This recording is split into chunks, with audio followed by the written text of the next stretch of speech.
జవాబు లేని ప్రశ్న అనే చందమామ కథలోని బేతాళ కథ చెప్పుకుందాం.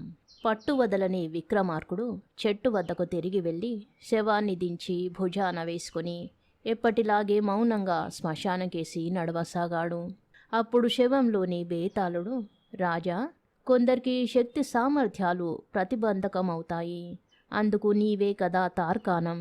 నేనడిగే ప్రశ్నలకు సమాధానం చెప్పడం వల్ల నీకు కార్యభంగం అవుతున్నదే గాని ఏ విధంగానూ లాభించడం లేదు.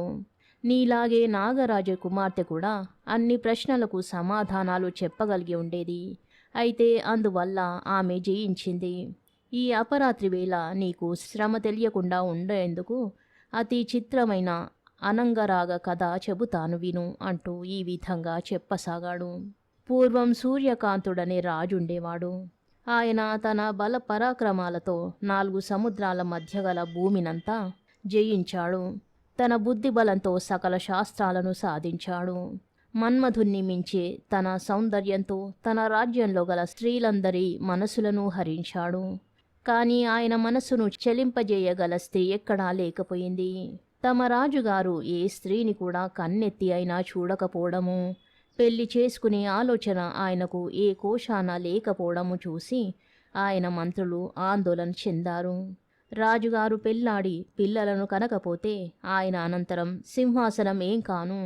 మంత్రులు తమలో తాము కూడబలుక్కుని ఎలాగైనా రాజుగారి బుద్ధి పెళ్లి మీదికి పోయేలాగా చేయాలని తీర్మానించుకున్నారు. ఇందుకుగాను వారు రాజ్యంలో మూలమూలల ఉండే అందెగత్తెలైన కన్యలందర్నీ పట్టుకువచ్చి ఏదో సాకుతో రాజుగారి కళ్ళబడేటట్టు చేశారు. కానీ అందువల్ల రవ్వంతైనా ప్రయోజనం లేకపోయింది. ఎంతలేసి సౌందర్యవతులను చూసినా సూర్యకాంత మహారాజు మనసు మారనేలేదు. అది చూసి మంత్రులు మరింత ఆందోళనపడి రాజుగారి దగ్గరికి సమిష్టిగా వెళ్ళి, మహారాజా, తమరు తగిన కన్యను చూసి వివాహం ఆడి మగ సంతానాన్ని కనకపోతే దేశానికి భవిష్యత్తు లేదు, అంతా అరాచకమైపోతుంది అని మూరపెట్టుకున్నారు. రాజుగారు వారి కోరికను పాటించలేదు. ఏమి చేయడానికి పాలుపోక మంత్రులు రాజుకు తెలియకుండా ఒక పుకారు వేశారు. అదేమిటంటే, రాజుగారిని ఏ విధంగానైనా సరే పెళ్లికి ఒప్పించగలిగిన వారికి 1,000,000 బంగారు మాడలిస్తామని. ఈ పుకారు విని కొందరు దుష్ట వైద్యులు మందులు, మాకులు, తాయెత్తులు మొదలైనవి తీసుకుని ఆశతో వచ్చారు. అయితే వారి ప్రయత్నాలు వృధా కావడమే కాక రాజుకు ఆడవాళ్ళంటే నానాటికి మరింత ద్వేషం ఏర్పడింది. చివరకాయన తన కంటబడిన ఆడవాళ్లకు దేశ బహిష్కరణ శిక్ష విధిస్తానని కఠినమైన శాసనం కూడా చేశాడు. దీనితో మంత్రుల ఆశలన్నీ ఇంకిపోయాయి. ఈ స్థితిలో ఒక చిత్రకారుడు ఎక్కడ్నుంచో వస్తూ సూర్యకాంత మహారాజు పాలించే నగరం చేరుకున్నాడు. అతను ఆ నగరపు ప్రజలను మీ ఊరి విశేషాలేమిటి అని అడిగితే వారు, ఒకటే విశేషం, మా రాజుగారు ఆడదాని పొడ సహించడు, పెళ్ళాడడు, ఆయనకు పెళ్లి చెయ్యడం ఎలాగా అని మంత్రులు మదనపడిపోతున్నారు అని చెప్పారు. ఈ మాటలు విని చిత్రకారుడు పెద్దగా నవ్వి, మీ రాజుగారి మనస్సును నేనైతే క్షణంలో మార్చగలుగుతూనే అన్నాడు. ఈ మాటలు మంత్రులు నియోగించిన వేగుల వాళ్ళ చెవుల పడ్డాయి. వారు వెళ్ళి మంత్రులతో చెప్పారు. మంత్రులు చిత్రకారుణ్ణి పిలిపించి సంగతి అంతా చెప్పి రాజుగారి మనసు మార్చినట్టయితే 1,000,000 బంగారు మాడలు తప్పక ఇస్తామని అతడికి వాగ్దానం చేశారు.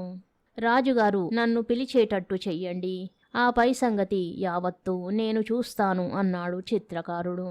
మంత్రులు రాజుగారి వద్దకు వెళ్ళి, మహారాజా, మన నగరానికి ఒక గొప్ప చిత్రకారుడు వచ్చాడు. అతనికి ముల్లోకాలలోనూ సాటి లేరని తెలుస్తున్నది అన్నారు. అన్ని కళలలోనూ ఆరితేరిన సూర్యకాంత మహారాజు ఆ మాట విని సంతోషించి, అయితే అతన్ని పిలిపించి నా దగ్గరికి పంపండి అన్నాడు. త్వరలోనే చిత్రకారుడు రాజు వద్దకు వచ్చాడు. అతడు రాజు చక్కదనం చూసి నివ్వెరపోయి, మహారాజా, మీ చక్కదనం చూసి నా జన్మ తరించింది. మిమ్మల్ని చిత్రించడానికి అనుమతి ఇవ్వండి. మీ రూపం ఎప్పటికీ నా దగ్గర ఉంచుకుంటాను అన్నాడు. ముందు నేను నీ పనితనం చూడాలి. నీ వద్ద ఉండే బొమ్మలు చూపించు. స్త్రీల పటాలు మాత్రం చూపకు సుమా. అలా చేస్తే నేను నిన్ను క్షమించను అన్నాడు రాజు. చిత్రకారుడు నానా దేశాలలో తాను తయారు చేసిన చిత్రాలను రాజుగారి ముందు పెట్టాడు. అతను వాటి మధ్యను బుద్ధిపూర్వకంగానే ఒక స్త్రీ చిత్తరువు కూడా పెట్టాడు. రాజు ఒక్కొక్క బొమ్మనే చూస్తూ ఉండగా అకస్మాత్తుగా ఆ ఆడదాని బొమ్మ కనపడింది. దాన్ని చూస్తూనే రాజు తెలివి తప్పి పడిపోయాడు. చిత్రకారుడు చిరునవ్వు నవ్వి మంత్రులతో, రాజుగారికి మీరు కోరిన చికిత్స చేసేశాను, నా బహుమానం నాకిప్పించండి అన్నాడు. చికిత్స పూర్తి అయిందో లేదో తెలుసుకొని అన్నారు మంత్రులు. స్పృహ తెలియగానే రాజుగారు ఏమంటారో వింటే మీ అనుమానం దానంతటాదే తీరిపోతుంది, కొంచెం ఓపిక పడితే చాలు అన్నాడు చిత్రకారుడు.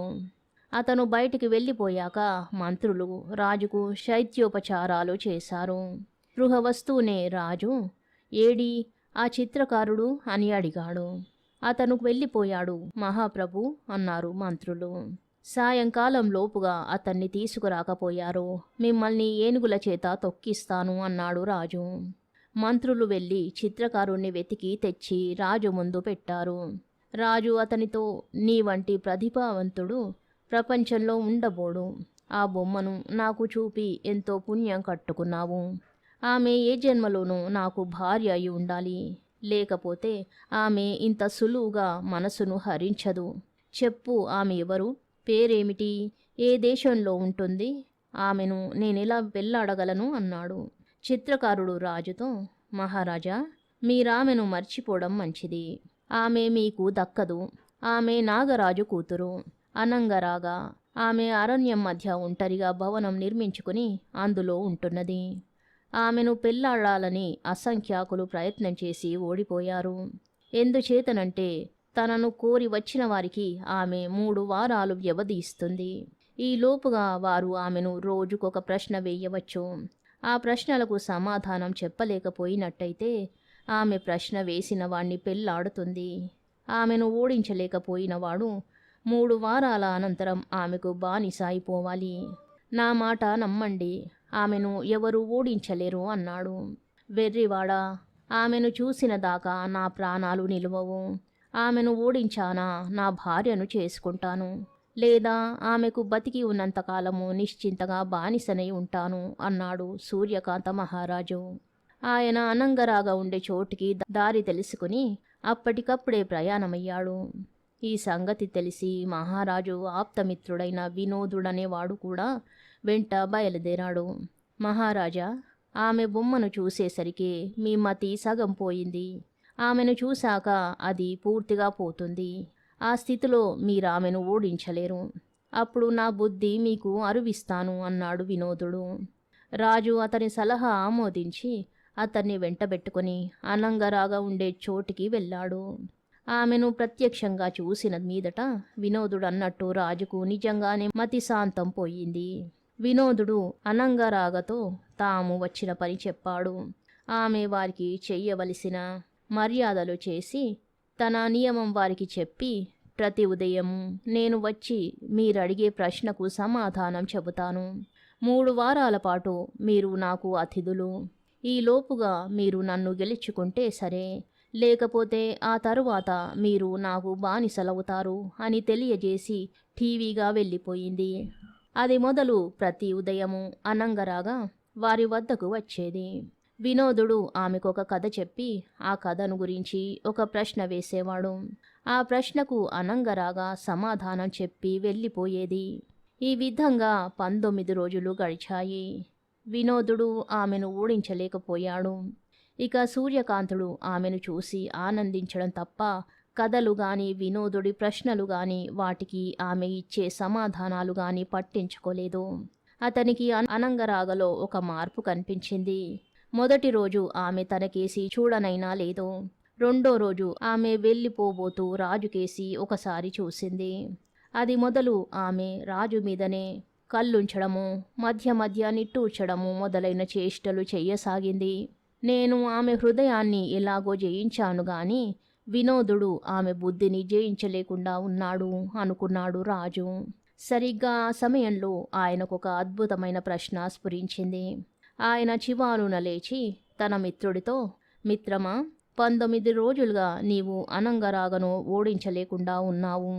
రేపు నేనే ఆమెను ప్రశ్నిస్తాను. ఆ ప్రశ్నకు ఆమె సమాధానం చెప్పలేకపోతే రేపే ఓడిపోతుంది. సమాధానం చెప్పిందా ఎల్లుండి తప్పక ఓడుతుంది. మనకు ఎలాగూ ఎల్లుండి దాకా గడువు ఉన్నది కదా అన్నాడు.